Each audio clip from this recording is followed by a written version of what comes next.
So after receiving this beautiful make-it-yourself wooden box for money, which I fully intend to make the most of thank you to my delightful nieces, and this Gryffindor scarf from one of my very sweet patrons, which came about after poncing around on a Discord voice chat, which I think I should tell you about because it's quite funny, where a number of them had taken part in the Pottermore experience, sorting themselves into a house, getting their wand, and finding out what their Patronus was.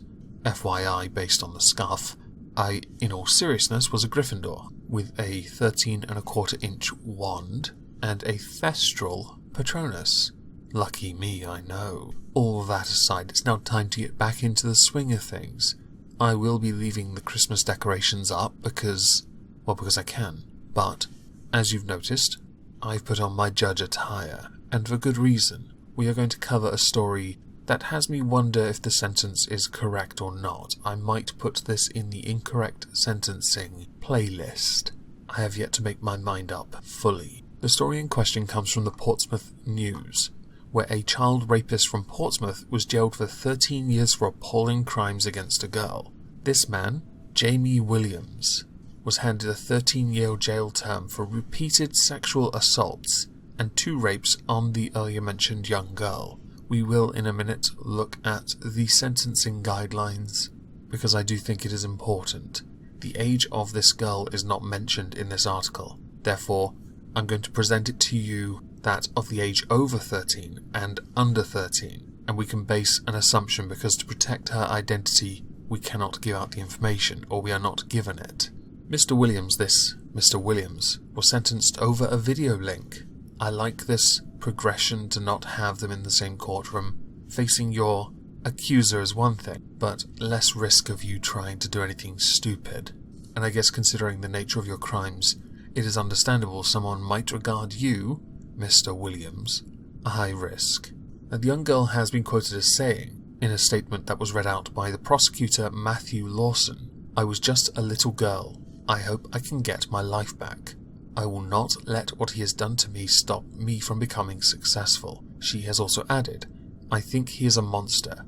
I am so relieved that he was found guilty. As am I. It would be an absolute travesty if all the evidence was for nothing, and considering the nature of the crime, it is only right he serve a hefty jail term, which is why I am a bit unsure, because I'm not convinced 13 years is long enough, considering the nature of the crime. I say this because there are a number of cases that have come to light recently, one involving a guy I knew when I was a kid, who got a very long jail term, and then you have this case here from 2017, where Robert Bailey, while denying he abused any children, was jailed for 23 years for what is being called a campaign of abuse on 5 girls. However, he did admit he had a paedophile double life. Based on the fact that he has been convicted or found guilty, he crossed the line to sex offender. Context is of course important in sentencing, but I think considering the nature of this man's case, Mr. Bailey that is, he should be getting life. But I would also apply that same sentence to Mr. Williams. So maybe we should now look at the sentencing guidelines, of how they determined that for a sex offence from the Sex Offences Act of 2003, which is obviously predicated on the assumption of somebody over the age of 13, the maximum sentence that can be given is life, but the offence range is 4 to 19 years custody. There are factors that come into play, or categories to then make it easier to ascertain whether or not somebody is higher risk or in graver circumstances considering the nature of what they have done, and those are considered lighter. For example, someone involved in multiple gang rapes compared to somebody charged with indecent assault, they're not quite the same crime. So first you have to ascertain harm. These factors are key. In a number of these cases, can you prove Category 1, any factors in Category 2? Category 3, of course, we can just discard. Culpability, whether there was any planning, offenders acting together with others to commit the offence, use of alcohol, drugs, abuse of trust, recording of the offence, or revenge porn, as some people like to call it. I'd rather just call it criminal, if the person didn't know, or was not old enough, and therefore could not give consent, and because of the fact they weren't old enough in the first place. Offence racially or religiously aggravated. I'm not sure what to say to that one. Step 2. The starting point and the category range. This is where we have to now work out where Mr. Williams fits into it. He received 13 years, so one can assume for categories 1 and 2, he is in A category range and A for category 2. So for category 1, when harm comes into play, culpability is also what you tick, and the same for category 2, with A being a factor, or elements from culpability playing a part. When you scroll further down into aggravating factors, these are things that would in fact increase the sentence, and I'm sure there are a few on here that certainly warrant having the sentence increased, which is why I support it. But then we come down here to step 3, 4, 5, 6, 7, 8, and 9. Consider any factors which indicate a reduction, such as assistance to the prosecution, in this case not applicable. Reduction for guilty pleas, which there is in fact no indication in the article that he did such a thing. Step 5 though is interesting. Dangerousness.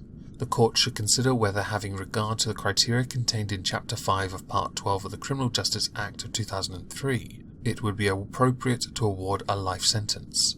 In the article, and we will go back to it, Williams of Inverness Road, Buckland, was convicted of 4 charges of sexual assault, 2 more serious sexual assaults, and 2 rapes.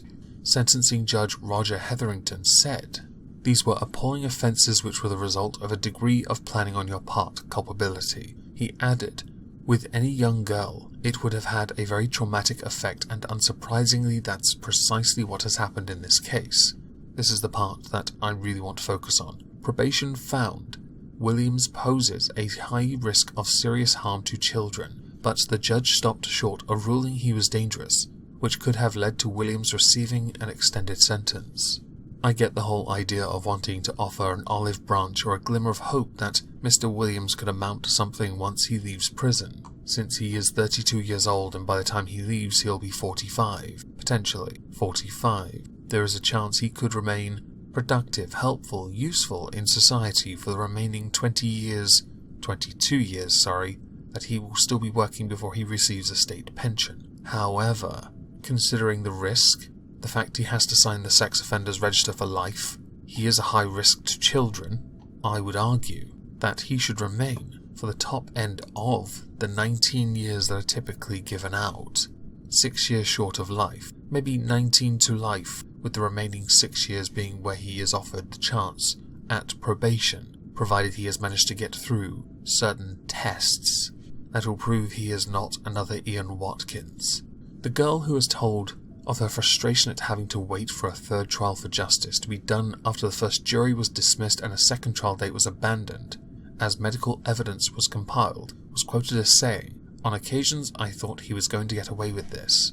Forensic medical evidence, agreed by the prosecution and defense, revealed the pain the victim suffered. After telling police about the attacks she once saw into Williams in the street, "I was left physically shaking and crying." And to add to the misery that this young lady went through, the defendant had applied what is known as subtle pressure in trying to stop the girl from reporting the attacks to the police.